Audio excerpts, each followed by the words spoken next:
1 থেকে 5 নম্বরে যদি আমি নায়কদের কথা বলি, বর্তমান যারা 1 নম্বর পজিশনে এখন রয়েছে আমাদের নায়ক হিসেবে শাকিব খান। যদি 2 নম্বর পজিশন আমরা যদি হিসাব করি, তাহলে আমরা দেখব আরিফিন শুভ, এর মধ্যে তারপরে সাইমন সাদিক, তারপরে বাপ্পি, তারপরে সিয়াম, শরীফুল রাজ।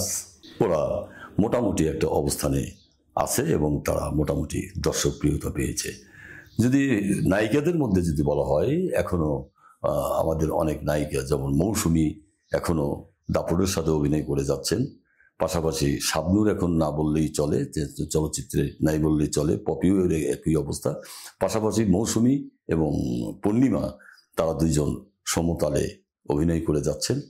এখানে মাহিয়া মাহি, এখানে তারপরে আসছে বিদ্যা সিনহা মিম, তারপরে জয়া আহসান, এরা, তারপরে পূজা চেরি, এরা কাজ করছে, অপবিশ্বাস, এরা কাজ করছে, এরা এগিয়ে যাচ্ছে।